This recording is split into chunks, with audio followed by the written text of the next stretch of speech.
Salut à tous et à toutes, on se retrouve pour un nouvel épisode en mode Pro Leader, le 10e épisode. Dans cet épisode, qu'est-ce qu'on va faire? On va commencer directement par Paris-Nice, après on ira faire clairement Milan-San Remo, puis on fera le tour des Flandres dans la prochaine vidéo. Du coup, dans cette vidéo, on va faire seulement Paris-Nice et la Primavera classique, c'est-à-dire Milan-San Remo, et on va se retrouver directement pour la première étape de Paris-Nice, un contre-la-montre de 5 km entre Saint-Cyr-l'École et Saint-Cyr-l'École. On est au départ de ce contre-la-montre avec notre coureur, malheureusement on est en mauvaise forme aujourd'hui, mais on va essayer de réaliser le meilleur chrono possible. On arrive maintenant à 900 mètres de la ligne, pour l'instant le meilleur temps est pour Tao Geoghegan Hart en 7 minutes 13. Nous on a pour objectif sur ce chrono de faire 7,31, on va essayer de réussir évidemment l'objectif, on va faire large mieux, on va faire 7,17. Malheureusement j'ai pas assez bien géré la barre rouge, j'aurais pu faire large mieux. On va du coup maintenant aller voir les classements de cette première étape de Paris-Nice. Et du coup on peut voir le classement de cette première étape qui est remporté par Tao Geoghegan Hart devant Brandon McNulty et Biseguer. On réalise une très belle 6ème place, malheureusement je pense qu'on aurait pu gagner cette première étape et du coup on remporte 10 points avec cette 6ème place. On va maintenant se retrouver pour la deuxième étape entre Chevreuse et Chalette-sur-Loing. On va se retrouver directement dans le final de cette étape, une étape qu'on va essayer de remporter. On arrive maintenant dans le moment où il y a du vent aujourd'hui sur cette étape. Ah, il aurait pu ne pas avoir de vent, mais aujourd'hui il y en a. Nous on va essayer évidemment de suivre le rythme avec notre coureur et de pas nous faire distancer. Oh, ça commence déjà à péter dans le peloton à 40 km de l'arrivée. Après c'est clairement pas 40 km dans le vent, mais là quelques coureurs sont déjà en train de péter. On est encore 147, mais on peut voir que derrière c'est en file indienne. Ah, pour l'instant il y a que quelques coureurs qui ont craqué, on a encore 116 dans ce groupe, et en plus il y a plus trop de vent de côté, le vent est plutôt de face maintenant. Ah voilà, là le retour du vent bien de côté. Ah là, le retour du vent qui est bien de côté, on est encore 113 dans ce peloton, mais je pense que ça va pas mal péter d'ici la fin de l'endroit dégagé. On est bientôt plus, voilà, on est plus dans la zone de vent, mais on a tout fait péter. On n'est plus que 51 dans ce groupe. Oh, le peloton qui a totalement explosé avec l'accélération de notre coéquipier Max Waltscheid. On n'est plus qu'à 5 km 500 de l'arrivée. Le peloton qui s'est un peu réorganisé, on est maintenant 94 et plus 50 comme tout à l'heure. Mais là, on a maintenant 40 secondes de retard sur les 3 hommes de devant, c'est-à-dire Sepp Van Mark, Taco Van Der Horn et Van Gestel, Dries Van Gestel, je crois c'est ça. Et nous, on est à 39 secondes avec le peloton, on est 95 dans ce peloton. On va essayer, nous, de sprinter avec notre coureur. Oh, 35 secondes, on leur reprend pas mal de temps par rapport aux échappés, mais on n'arrive malheureusement pas encore à leur revenir dessus. Oh, il y a Victor Campenarts qui roule avec Tim Wellens. Ah, 30 secondes d'avance on a actuellement. Mais nous on va tout donner. 30 secondes pour revenir. Oh là là, mais là ça stagne. En plus on peut voir qu'ils accélèrent devant. Alors on ne risque, je pense pas, de nous imposer aujourd'hui. Même si ça allait être dur au sprint vu nos stats et qui sont pas monstrueuses. En plus on est en mauvaise forme sur cette deuxième étape. Mais on aurait peut-être pu réussir quelque chose. Et là on va pas sprinter de là. On va prendre les roues. Avec par exemple Stéphane Kung. Non, ça va être Simon Clark. Sam Bennett, on prend la roue à Sam Bennett. Oh là là, heureusement qu'il restait Van Mark. Pour l'échapper, sinon il ne s'imposait pas. Donc on finit malheureusement 16ème sur cette étape. On va maintenant du coup aller voir les classements de cette deuxième étape de Paris-Nice. Et du coup on peut voir le classement de cette deuxième étape où Sepp Van Mark s'impose avec 11 secondes d'avance sur le peloton. Caleb Ewan règle le peloton et finit donc deuxième. Sam Bennett fait 3. Nous on est le premier de notre équipe en 16ème position. On est combien à finir dans le groupe là? Il y a l'abandon de Peter Sagan et Tish Benoît. Sur cette deuxième étape, on a par exemple Daniel Martinez qui perd du temps, Thibaut Pinot et Guita. Mais on est 116 à finir dans le premier groupe. Et du coup, maintenant, on va se retrouver directement pour la troisième étape de ce Paris-Nice. Encore une fois, un contre-la-montre, cette fois-ci de 13 km entre Gien et Gien. On va essayer encore une fois de bien gérer avec notre coureur. On arrive au premier temps intermédiaire. Pour l'instant, le premier temps a été réalisé par Gann en 7,29. Et nous, on est pour l'instant en 3ème position en 7,39. Maintenant, on a pour objectif de faire 15,54 sur la ligne d'arrivée. Et pour l'instant, le premier temps est réalisé par Stéphane Biseguer en 15,38. Oh, il reste plus que 800 mètres sur ce chrono. L'objectif, c'est faire 15,54. Est-ce qu'on va y arriver? Oh, le virage. Oh, la deuxième partie aura été quand même un peu plus compliquée que la première. Ah non, 15,56 malheureusement sur ce chrono, on n'est pas dans les temps. Clairement une seconde partie très technique, j'ai fait quelques erreurs. C'est peut-être ça qui m'empêche de réaliser une très bonne performance et de faire mieux que 15,54. On va du coup aller voir les classements de cette troisième étape. Et du coup malheureusement on ne fait que 28ème sur cette étape avec notre coureur à 27 secondes du premier, c'est-à-dire Primoz Roglic. On a un peu loupé notre contre-la-montre, on est 13ème du coup au général. On est toujours premier au classement par équipe. Et maintenant, on va se retrouver pour la 4e étape, où on va essayer, pourquoi pas, d'aller chercher une victoire d'étape encore une fois avec notre coureur. On arrive dans la dernière côte de seconde catégorie du jour. On a 5 minutes 18 de retard sur l'échappée avec le peloton, on est clairement loin. On va essayer de réaliser une assez bonne montée avec notre coureur. On va voir déjà s'il y a des dégâts dans cette dernière seconde catégorie. Si je me fais pas gêner évidemment par tous les coureurs. Ah c'est bon, on vient d'arriver au sommet de ce dernier seconde catégorie de l'étape. On a 5 minutes 20 de retard sur l'échappée. 3 coureurs à l'avant, Guerrero, Wellens et Barguil. Je pense que la victoire d'étape va se jouer entre eux. Nous on n'est plus que 69 dans le peloton. On arrive bientôt au pied de la dernière difficulté du jour, en 3e catégorie. Tim Wellens va sûrement aller s'imposer aujourd'hui. Nous on a une barre assez correcte. Elle est pas ouf notre barre quand même. Parce qu'on va pas se mentir que le vallon c'est pas notre point fort. Mais là on arrive maintenant dans la côte de la Jaillère, 1,6 km à 8,7% et ça commence à accélérer devant. Oh là, c'est qui a accéléré? C'est Jesus Serrada qui accélère sûrement pour son leader Guillaume Martin. On va essayer évidemment de suivre avec notre coureur. On reste dans les roues aux coureurs qui sont devant nous. Ah, on a Guerrero, on a Joao Almeida. Almeida pardon, qui est devant nous. Joao Almeida. On a Michael Matthews, vainqueur d'une étape du tour, qui nous a bien bloqué. Ah ça c'est chiant ces genres de blocs là. Mais nous on essaye évidemment de remonter un peu et ça accélère encore une fois et on se fait bloquer. Oh lolo. Par contre je pense que je vais rester tout le temps en cette cam maintenant. Parce que l'autre cam trop chiante. Et là on raccélère avec notre coureur. On va essayer de revenir. Tim Wellens qui va aller s'imposer, mais il a perdu un temps fou dans cette côte de 3e catégorie. On va essayer de faire la descente à fond comme un certain Thibaut Pinot et Julien Lafilippe. Est-ce que Tim Wellens va pouvoir faire comme Thomas de Rennes en 2019, c'est-à-dire résister au peloton, je sais pas, plus que 10 km. Il n'a plus que 18 secondes d'avance. On est parti avec Simon Yates et Jesus Serrada et Fabio Fellini. On a 10 secondes d'avance sur le peloton et ça ne nous roule pas dessus derrière. Oh là là, ça ne nous roule pas dessus alors qu'on est seulement à 27 secondes au général. Ah là, il a dit que ça allait faire très mal aux jambes. Je pense aussi que ça va faire mal aux jambes. On a pour l'instant 18 secondes d'avance. 17 sur le peloton qui revient petit à petit sur nous. Ils avaient arrêté de rouler derrière nous, mais ils ont reroulé. Oh, ouais, là, ça a bien accéléré derrière. On perd pas mal de temps, mais nous on s'encarre le cul, on attaque dès le pied. On attaque dès le pied de cette difficulté. Ah, c'est assez dur. C'est assez dur cette difficulté, on a réussi à distancer les hommes de derrière. Oh là, Simon Yates qui essaye de faire le forcing pour nous revenir dessus, pendant que nous on est en train de prendre tout notre rouge. Et là on essaye de rattaquer Simon Yates. Oh, on est dans la dernière bosse, on a 18 secondes d'avance sur le peloton, 7 secondes d'avance sur Jesus Serrada et l'autre homme qui nous accompagnait. Alors que là on fait du coup la descente assez rapidement, on fait le tout droit. Oh là, il y a le virage, on a pris un peu d'avance par rapport à Simon Yates. Et on va aller sûrement s'imposer aujourd'hui sur la dernière étape, sur la 4e étape de Paris-Nice. Oh, on est dans le dernier kilomètre et là on lance. On lance pour prendre un maximum de temps et aller chercher le maillot jaune de ce Paris-Nice. La tête du classement général.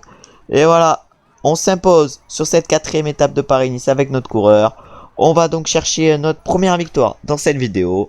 On va du coup maintenant aller voir les classements de cette 4e étape qu'on vient d'emporter. Et du coup on s'impose sur cette étape avec 28 secondes d'avance sur Wout van Aert et 28 secondes également sur Simon Yates. Derrière Pogacar et Roglic qui sont dans un groupe de 33 secondes. Ah non, Roglic il est loin. Roglic est dans un groupe, quant à lui à 39 secondes, il a perdu du coup 6 secondes sur Pogacar. Et on prend donc la tête au classement général avec 19 secondes d'avance sur Van Aert et 22 sur Roglic. Voilà, on prend encore plus la tête au classement Pro Cycling et on va maintenant se retrouver pour la 5e étape de ce Paris-Nice. On arrive dans l'endroit où il était censé avoir du vent, il y en a 22 km, on a 1,25 de retard. Sur un groupe de 6 à l'avant, on figure Warren Barguil, Benoît Cosnefroy, Niklas Arndt, De Vriend et Jack Bauer. Et là, il risque d'avoir un vent très fort, ça va peut-être accélérer chez d'autres équipes. Oh, et le tempo des Alpecin qui est en train de faire tout péter, on est plus que 80 dans ce peloton. Oh, on arrive maintenant sous le panneau des 10 derniers kilomètres. On a 1,20 de retard toujours sur le groupe de 6 devant. Ils ne perdent pas de temps, on n'arrive pas à leur revenir dessus. Le vent qui a fait un peu des dégâts, on n'est plus que 80 dans le groupe. Oh, plus que 5 km, on n'est plus que 66 dans ce groupe. Et ça continue d'accélérer. Oh, le vent qui fait des dégâts. Oh, le vent qui fait des dégâts, on peut voir que le peloton est en file indienne. Oh, plus que 4 km, pour l'instant ça se bat ici pour une 7ème place. Oh là, Cosnefroy qui s'est fait distancer devant, mais ils sont plus que 3 devant. Il reste plus que Niklas Arndt, Dries Van Gestel et De Vries. Ah, il n'y a plus devant maintenant qu'on arrive dans Romans-sur-Isère. Plus que 3 km. Oh, Vermich qui nous est revenu dessus à fond. Et là, ça va tourner. Et là, ça va tourner. Nous, on va évidemment essayer de faire le sprint à fond. Oh, Florian Vermich. Vermich qui continue d'accélérer. Florian Vermich. Oh, nous, on va se mettre dans leur roue. On va se mettre dans leur roue. 1 km de sprint. 1 km de sprint. Un sprint qui va se jouer à 3. Qui c'est qui va l'emporter devant? C'est De Vries qui s'impose devant Niklas Arndt et Dries Van Gestel. Ah, nous derrière, je crois bien que j'ai lancé d'un peu trop loin. Et que je ne vais faire une place, même pas d'honneur. Même pas une place d'honneur aujourd'hui. Je finis 19e sur cette 5e étape de Paris-Nice. On va du coup aller voir les classements de cette 5e étape où c'est, je crois bien, De Vries qui s'est imposé. Du coup, on peut voir le classement de cette étape où c'est De Vries qui s'impose devant Niklas Arndt et Van Gestel. Il s'impose du coup avec 59 secondes d'avance sur le peloton qui est réglé par Wout van Aert en 6e position. Nous, on ne finit que 19e. Derrière, on est combien à finir dans ce groupe? On n'est pas énormément quand même à finir dans ce groupe. Derrière, ça finit à 1,54. On n'est que 70 à finir dans ce groupe. Et pas d'abandon sur cette 5e étape. On va maintenant se retrouver pour la 6e étape de ce Paris-Nice. Donc on peut voir le profil ici, une étape plutôt pleine vallonnée. On va essayer encore une fois de nous imposer, mais on essaye à chaque fois, mais pour l'instant on n'est qu'à une victoire sur ce Paris-Nice. Par contre, on aurait pu croire que cette 6e étape de Paris-Nice sera anodine, mais on n'est plus que 50 à 51 km de l'arrivée. Le peloton qui a totalement explosé aujourd'hui. Et on est tout seul maintenant dans le peloton avec notre coureur. Du coup, on n'est plus qu'à 5 km de l'arrivée. On n'est plus dans un groupe de 45 coureurs. On a réussi à tenir avec notre coureur sur cette étape. Malheureusement, aucun de nos coéquipiers, quant à lui, n'a réussi à tenir. Et là, ça roule pas très fort devant, mais on n'est plus qu'à 42 secondes de Matej Moric qui est seul. On va essayer évidemment de le reprendre, le Matej Moric, pour aller nous imposer aujourd'hui. Ça risque d'être dur, surtout que ça risque d'être une montée en faux plat montant, vu que c'est une montée en 4e catégorie qui va jusqu'à l'arrivée. Ah voilà, on peut voir les pourcentages de cette dernière difficulté. Ça doit être 3 km à 6 ou 7% de moyenne. Ah, plus que 2 km, il vient de dire. On a 22 secondes de retard sur Matej Moric. Oh, Simonetz qui craque. Alors que son frère, lui, quant à lui, est en train d'accélérer. Oh non, on va essayer également d'accélérer. En tout cas, d'en mettre un petit peu. Ah. Oh, 42. Matej Moric qui s'est fait reprendre ici, Matej. Oh, ça a bien accéléré devant. C'est qui a réussi à distancer le reste du groupe? C'est Tadej Pogacar, le 2e du Tour de France. Oh, Tadej Pogacar, on a David Gaudu. David Gaudu, le français. Oh, Pogacar qui va peut-être se faire sauter par Alexander Vlasov. Donc on continue d'accélérer, on va finir 9e, je crois bien, sur cette 6e étape. On aura bien limité la casse par rapport aux autres leaders, mais on n'aura pas non plus fait une étape de fou. On va se retrouver encore une fois pour voir les classements de cette 6e étape. Et du coup on finit 7e sur cette étape et c'est pas Pogacar qui s'impose, c'est Primoz Roglic qui s'impose devant Tadej Pogacar et Alexander Vlasov. On va donc perdre 10 secondes par rapport à Primoz Roglic qui revient donc à 22 secondes de nous au général. Pogacar est quant à lui 3e à 36 secondes. On chope 8 points PPC avec cette course et on va maintenant se retrouver pour la 7e étape de ce Paris-Nice, une étape qui risque de nous faire mal. On va se retrouver au pied du dernier col, je crois bien le col de la Couillole. On arrive au pied, c'est pas le col de la Couillole, c'est la Colmiane, comme ça le col. Un col de plus de 17 km qui risque de faire mal aujourd'hui. On est 86 au pied de ce col de la Colmane et on a à peu près 2 minutes 20 de retard sur le groupe de devant. Et Primoz Roglic qui a déjà accéléré. Ah mais là, la Jumbo-Visma qui accélère dès le pied, sûrement pour nous mettre en danger. On est encore 65 dans le peloton. Un peloton qui a pas trop pété, il reste encore 10 km. Le peloton qui n'a pour l'instant pas repris trop de temps par rapport aux hommes de devant, c'est-à-dire Ruben Guerrero qui est seul en tête avec plus de 2 minutes d'avance sur le peloton et notre groupe. Nous on est actuellement pas au mieux dans ce peloton. Un peloton qui ne compte que plus que 66 unités, même 64. Alors, on commence malheureusement à se faire distancer en même temps que Wout van Aert. Ah là là, 6 km du sommet, on vient de se faire distancer avec notre coureur. Ça va être dur de réaliser une grosse étape aujourd'hui. Ah, malheureusement, ça va trop vite pour nous. Cette étape qui nous faisait peur va réellement, faire des dégâts. On est déjà plus de 2 minutes de Ruben Guerrero à 3 km 500 du sommet, alors que Pogacar et Roglic ne sont plus qu'à 30 secondes. Oh, c'est presque sûr, on va perdre notre maillot jaune sur cette avant-dernière étape de Paris-Nice. Et c'est Roglic qui va aller s'imposer aujourd'hui sur cette 7ème étape de Paris-Nice. Il va nous reprendre plus de 3 minutes aujourd'hui, le Primoz. Il va s'imposer normalement avec 20 secondes d'avance sur Tadej Pogacar. Nous, on va finir vers les 30e de l'étape. Je pense que là, 38e, ça sera sûrement notre place aujourd'hui. Et on va arriver sûrement 35e aujourd'hui sur cette étape. Ouais, ça va être ça notre place. On finit 35e sur cette 7ème étape de Paris-Nice. On va aller voir du coup les classements de cette avant-dernière étape de Paris-Nice pour voir combien de places on perd aujourd'hui sur cette 7ème étape. Et du coup sur cette 7ème étape, c'est Roglic qui s'impose avec 18 secondes d'avance sur Pogacar, 27 sur Vlasov. Et derrière c'est encore plus loin, Gotu finit 7ème à 56 secondes. Nous on finit 35ème à 4 minutes 06 de Roglic. Et du coup au classement général on perd 10 places et on se retrouve maintenant 11ème à 4,04. La dernière étape sera pas notre avantage, du coup je pense pas qu'on puisse se replacer dans le top 10 de ce Paris-Nice, mais on va essayer de faire au mieux pour au moins un peu se replacer, pour au moins remporter l'étape, pardon. Oh, le peloton qui vient d'accélérer dans la dernière côte du jour, la côte de 3ème catégorie. Nous on va essayer de se replacer, le sommet qui est dans 1 km, ça accélère.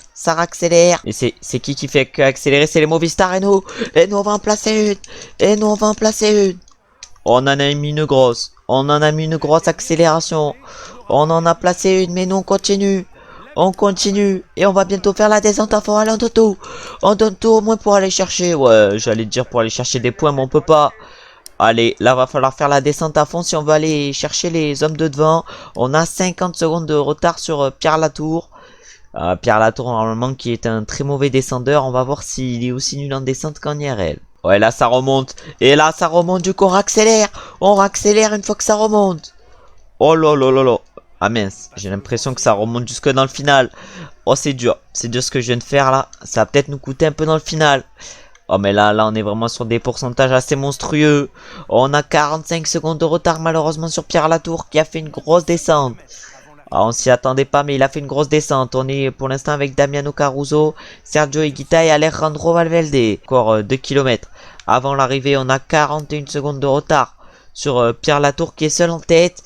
Est-ce que ces accélérations, est-ce que surtout de passer toute l'étape à l'avant vont lui coûter cher dans les derniers mètres et est-ce qu'on va pouvoir le rattraper? Je pense pas, on a quand même toujours 38 secondes de retard sur Pierre Latour. Oh, on a Maximilian Schachmann qui accélère toujours. Pour Laborance-Greux, on a Timen Arensman qu'on vient de rattraper. Mais là, est-ce qu'on peut aller chercher les bonifs derrière Pierre Latour? Ouais, sauf incident, normalement, il devrait s'imposer Pierre Latour. On est à 28 secondes de lui. Oh, 25 secondes. Et nous, on va accélérer un peu. On va sprinter, évidemment, dans les derniers mètres. Oh là là. Oh là là. Dans les 300 derniers mètres, on accélère. On accélère dans les 300 derniers mètres et on va malheureusement finir 3ème sur cette dernière étape de Paris-Nice. Un Paris-Nice qu'on aura moyennement réussi, mais où on aura quand même réussi à remporter une victoire d'étape. Je crois bien on aura réussi plusieurs podiums. On va aller voir les podiums du coup de ce Paris-Nice. Et du coup on peut voir le vainqueur du jour pour la Total Energy, c'est-à-dire Pierre Latour, qui s'impose sur cette dernière étape de Paris-Nice.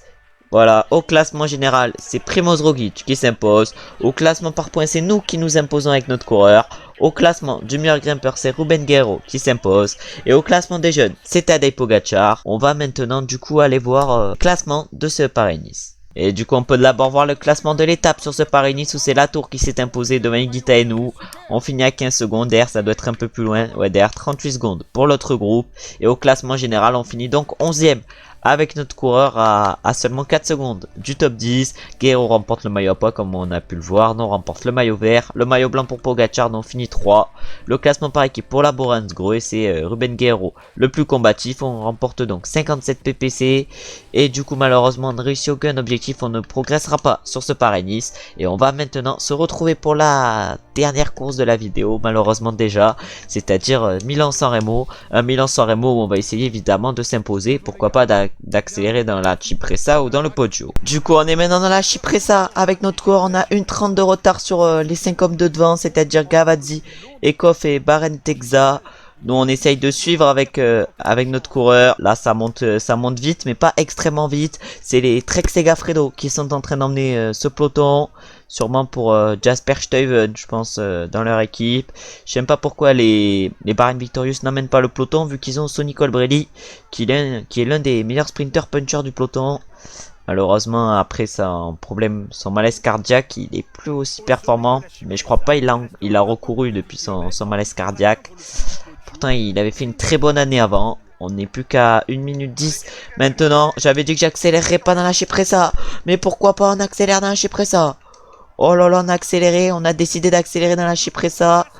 De toute façon après il y a la descente qu'on va essayer évidemment de faire à fond et on va se retrouver directement au pied du Poggio. On arrive au pied du Poggio. On a Wout van Aert et Mats Pedersen qui ont été distancés. Ils sont actuellement dans le groupe de derrière. Oh nous on accélère évidemment avec notre coureur au pied du Poggio. C'est bon il nous roule pas dessus derrière nos coéquipiers. On va revenir directement sur les 5 coureurs de devant. Ah mais allez, il y a des freezes à des moments c'est les pires timings pour avoir des freezes. Il n'y a pas de bon timing pour un freeze mais là c'est vraiment les pires. Alors que là on reprend les coureurs à l'avant un par un. Et on reprend Lievens, le dernier qui était à l'avant. On a 10 secondes d'avance sur le peloton, un peu plus même. 14 secondes. Et là on en remet une à la sortie du virage. Est-ce qu'on va pouvoir en remettre une? Mais oui, on en remet encore une. 22 secondes d'avance sur le peloton derrière. On est en train de faire la différence. Est-ce qu'on va pouvoir aller remporter notre premier monument avec notre coureur? Je sais pas. On peut voir les montagnes là-bas au loin, mais plus que 6 km. Est-ce que c'est notre premier monument qui nous attend? Oh là là, et là on va sprinter en haut du Poggio. On va sprinter en haut du Poggio pour le spectacle. Ben on arrive en haut du Poggio avec plus de 25 secondes d'avance. Ah 29 secondes, on va pas dire que c'est gagné mais normalement ça devrait l'être. Si on ne cheat pas ça devrait l'être. Mais là on a 25 secondes d'avance. En bas du Poggio, en bas vers San Remo plutôt, pas en bas du Poggio mais vers San Remo. Et on va aller s'imposer, aujourd'hui sur ce Milan-San Remo et on va aller remporter notre premier monument avec notre coureur. Clairement un épisode réussi, malheureusement une 11e place sur Paris-Nice mais on va aller s'imposer aujourd'hui sur Milan-San Remo et on va aller chercher notre première victoire sur un monument. Voilà, comme vient de le dire le directeur sportif, la victoire est pour nous. Et on s'impose aujourd'hui sur ce Milan-San Remo, sur cette Primavera classique comme il appelle. On va maintenant du coup aller voir les podiums de ce Milan-San Remo. Et du coup on peut voir les podiums de ce Milan-San Remo où c'est nous qui nous sommes imposés avec notre coureur.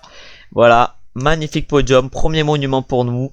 Clairement là ça fait tout. On a attaqué dans la Cipressa, on a attaqué dans le Poggio, on a attaqué partout sur cette Primavera classique. On remporte donc 100 points et on prend donc un plus 4 dans nos stats. On prend donc un plus 2 de plaine à 82 plaines, ça commence quand même à être pas mal.